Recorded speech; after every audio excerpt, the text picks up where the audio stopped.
So na guys, good evening and tonight we just got back from Maasin, from Southern Leyte. O mani, nata diri Cebu City. So nibalik na tayo, you know what I discovered today is kuyaw dito sa Pintuyan, Southern Leyte. Kay grabe lang whale shark dito. Nasa sila yung whale shark dito, and ang nakalahi sa ila is di nila lawgan ang whale shark. Tama na, liman ka na, dili nila lawgan. Di pa rin sa Oslo ba na lawgan nila na mo nang tul kunuhay ang kuan. Pero dito dili oy kay daghang isda dito lugar oy nya kuan kaayo ya lingaw kay whale shark dito kay magdagandagan rag ila, free rang whale shark kuan lang for the audience para na ko mati real whale shark interaction kay kuan man murbag ang whale shark murbag natural, just feeding naturally, wagi feed sa mga tao. Yung mga tao sa dili ka nang murag naituslub ka para makapicture ka sa whale shark. Ano bang mag-floater ba niya, ipalublob ka para lang mag-selfie. Dili nga na, magugud-gukod yung whale shark, may nakalingaw na, gugud-gukod yung mga tao na mulangoy yun. Lingaw ka, mga tanaw-tanaw sa whale shark, swim with a whale shark yun. I mean, mulangoy yung kakuyog nila. Lahi ra gyud, lahi sa ilaha. Dili siya as kuan as commercialized as Uslob, which is a different way of seeing it. It's a good thing sa lahi ila. It's really a whale shark experience na murabag kanang dili force, dili pinugos kada bang dili stage na wala gikuan ba, wala mo dili ka na bang mo to himo ang commercial kay na pang selfie na lang ba.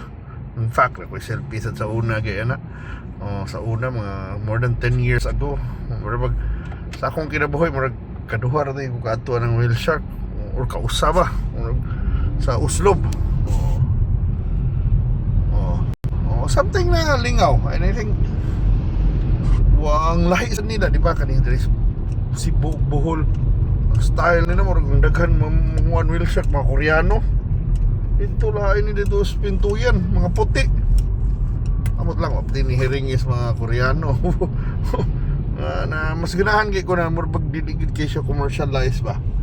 Mausad lagi dakwal lang drawback is medyo layo-layo siya. I mean biyahe ko from Cebu you have to go to Maasin, more or less, let's say 3,000 na ang two-way, 1515 man din, o 12 ba?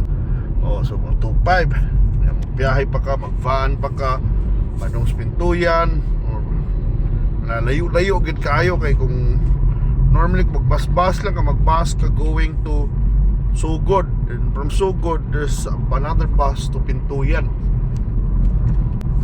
So medyo medyo layo gid. Ang uban maadto ra sa Padre Burgos in Leyte na si Maro na taon. Hindi pa na Maro, pero ang point na naman na night town na offers mga trips to the island na naara ka sa Leyte mainland, na doon ra ka sa Maasin, just sa Padre Burgos, murag medyo just a few I think just a few towns away from Maasin, I think, or even the next town from Maasin. Dayon kuha na sila padong Pintuyan, mga foreigner dito na magikan. So nga ako lang kuha na masulti mga na ang nindot la daghan ang tao dito mga isog dagag whale shark, pero also although mo sa na swerte sad mo, pero there are days kuno na 15 ka whale shark, about 20 ka pin ka whale shark.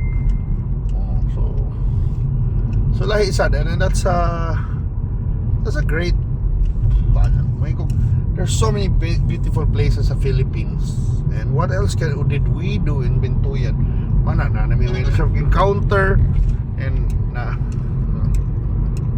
dahil na pa may ato is Mount Kaningag na mura siya kuan ba, overlooking siya dayon ay resort dito. Mara ko kanang overlooking na yung mga kanang kamot-kamot na magpa-picture ka, heart. I mean added attraction dito, but I think maka-develop sa lain. And one of my most memorable experience I guess dito, aside from the whale sharks, is kanang ilang pygmy squid. Ang tawag nila buko-buko. Buko-buko ba? Buko-buko. Gagmay kaya na squid na or na siya 1 inch ningali more or less. Oh, okay, ilang dako-dako gamay lang buko-buko, but 1 to 2 inches to ilang but they call it pygmy squid or buko-buko or the smallest squid na maadto lang, madakpan lang na nila sa may ilang bay sa boardwalk ra nila. Ako nag-experience mo, bayad ka 170 pesos, sakay kag bangka, masul ka kuyog itong tigpasul, kadakop sad me. ako kadakop na noon kay ba nakapasol-pasol na lingaw-lingaw, but it takes patience ba na kuha na gina. It's a daily thing, nakalahi sa ila daily thing na nila nakadadlaw, gawas lang sila sunset or sunrise, ala na sila makadakop pa ng mga nukos. Lingaw kayo na yung mga bata na ang nukos, manakupay nukos, mga high school pa, gana mo, good na libre na lang pagkaon dito actually, except kung during habagatan, di na sila manggawas, pero ang point ba, libre gid lang pagkaon kung nahinuon kung kuha na kag nukos, kung hindi nila kag nukos, pero liman ka na, pero wala rin tagaway, kuha na ang mura na kuha nila, naras lang pang tiglom na murag nukos sag naong, naman yung tiglom ya, kuha magbira-birar ka. Murag lang. Kapayong. Oo, gaya yan. Ay, dili ako mga kwanto, mga taga to niya, daghan tong taga iya kay pamasol man ni na style. Dili ka tong kaber. Walain sa tong kaber kung tong nukos na dagko to mga lumayagan to dakpon. Kani ana ra ka magbira-bira ka por pili duha mo sa waog to, bira-bira ka. Yung mga 10 minutes kung feeling nimo nibugat na. Imo sang kuno. Imo birahon na usay kadako pang usag tulo o duha upat. lingaw I mean lahi sad ba yan para dako bisa kay wa kay badakpan mo ra siya therapeutic man ning mamasulay kun mo pag you find peace, calm, kay kuan ba mo lingaw ra gyud para pag kuan musidlak ba yun ng kuan. Lingawas New Star na Flags Pilipinas. And by the way, congratulations New Star Resort and Casino on your 4th anniversary. Dito takuron yan ikatatag Cebu kapoy ay maasin ay Southern Leyte, pero mana ang ako ra maingon lingaw dito na magkuan.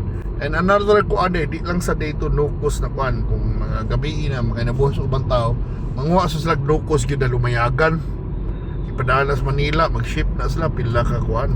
Adlaw ti tungas to nilada na ila ipada Manila, Cebu, hindi sa asa na trader na may tigpakyaw. Ang lumayagan ba nakop na. Pwede sila na himong buwad pinikas. Buwad sa itong mga babae dito. Kung nila pang inabuhay pa, di lang sila sa tour guide. Kung mga lumayagan, ay livelihood program sa naman ang ban, trabaho sa gobyerno. Pero wala pa ni kuyawa ay mag laisan ba ilang mga pinangabuhay ay mga lambuwad bro kaon sa kuwato kung kuwan bountiful kay ilang dagat may pero pagkuhan ako ato adlaw nagpakuha kog tuyom dalhan kog tuyom tagaan kog lapas pero mo nag-abaluni nagagmay lapas grabe ta sa kaon ato ba dito kung kaon lang ko. May niya din mal gito i-promote yun nato I think the thing that they can improve. Ako lipay na ko silang style na kanang diligid ka ng commercialized, pero kung sa kakaibaw na future good mahimo ng commercialized di sa kugrahan ka daghan na kay mga tao na tayuban nilang hope na mag-viral ba yan mag viral kung man makuha na ng guba mang lungsod usahay kung samok na kayo na masudlan ng mga unsay mawala nagtrabaho ay makuha lang matrabahantin lang locals bala pariner lang tagiya. But bawal lagi na akong ingonan. Our towns, there are so many beautiful islands in the Philippines. Mura sa mo question kayo sa man luoy mga hapunta. Why can't we? Si tawag na, why can't we really become a tourism superpower? And I think one I guess ilan yung nagkuan coordination sa local governments, investment dayon kana mana focus ka tarungon pag dumala. Kaya usahay mo kung dili tarungon pag dumala, kuan kaayo. It's difficult to really develop. Kaya usahay sa ato abagod, you know, when lain mo lingkod, di ba, lain yung mga plano. Pero for me, ang Pintuyan Island is something you should explore. Maybe you should watch my videos niya pohon kato kung mga experience dito. But wala, let me know if you've been there, or you want any more information. Thank you so much for watching, guys. Oh, mapahaway sa ko kay, you know, it's been a long week. Kuwan lang ba, uli sa ko, chill, relax, and I guess ugma bangon na sa ta para mo trabaho. Salamat and see you, bye.